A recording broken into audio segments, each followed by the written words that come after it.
क्या होता है? कहना है कि काहे रोवलू जो हंसावे के ना रहे, काहे रोवलू जो हंसावे के ना रहे, प्यार काहे कैलू जब निभावे के ना रहे। आज आपन आंसू पोछतानी, काहे दगा देलू जब साथ निभावे के ना रहले। ही से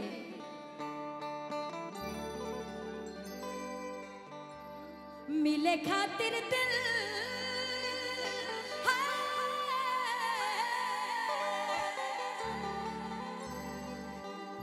मिले खातिर दिल बेकरार काहे होला। प्यार में लोगवा बीमार काहे होला। साला माँ से प्यार होता, माँ दूर हो जाती उतना दर्द नहीं होता। हम लोग कमाने जब जाते हैं, लेकिन किसी से प्यार करो अगर वो गद्दारी कर देना। इसीलिए प्यार करना है ना तो खुद से करना, और ढेर सारा कमाना उसके बाद में। नौकरी रही तो लाखों छोकरी आगे पीछे घूमेंगी। ये मिले खातिर दिल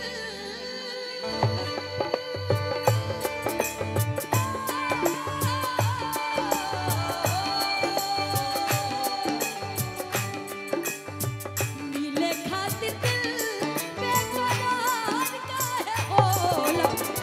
प्यार में लोगवा बीमार काहे होला। प्यार में लोगवा बीमार काहे होला। मिले खातिर दिल बेकरार काहे होला। मिले खातिर दिल बेकरार काहे होला।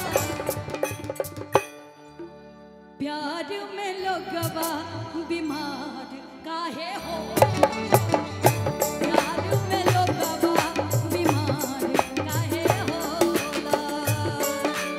और ना ना ना, जहर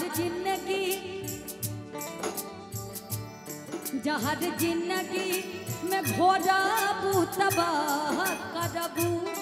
जहर जिंदगी में घोराबू तबाह करबू। हमर मुअले मुहवा देखबू जे बियाह करबू। हमर मुअले मुहवा देखबू जे बियाह करबू। जहर जिंदगी में हो, जहर जिंदगी में घोराबू तबाह करबू। अरे हमर मुअले मुहवा देखबू जे बियाह करबू। हमर मुअले मुहवा देखबू जे बियाह करबू। और भैया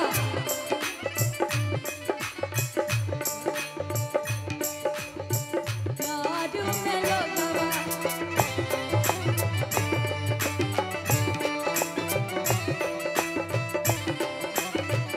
एगो कहावत कहल गई बा कि जवन बात बा सवरको में उ गोर का करी। जवन बात बा सवरको में उ गोर का करी, और जवन कौ दिही अनहार उ अजोर का करी।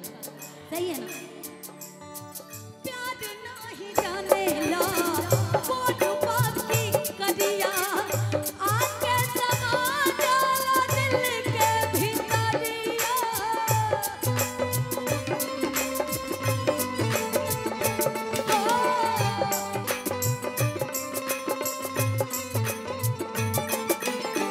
प्यार नहीं जानेला कौन बाकी करिया। आके समा जाला दिल के भीतरिया।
के प्यार में लोगवा, सही बात है, बेकार भी हो जाते हैं और बीमार भी हो जाते हैं। शायद उसका इलाज कोई डॉक्टर भी नहीं कर पाता है ना।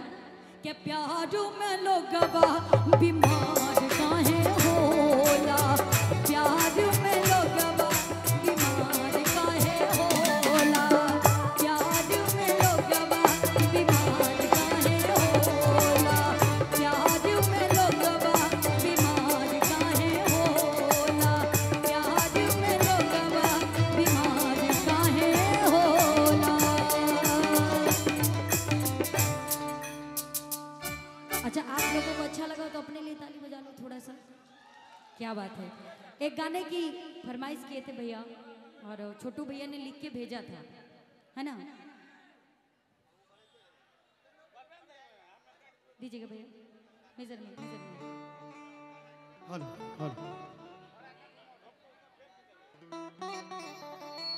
एक गाना बड़ा प्यारा है। वो दिल देता है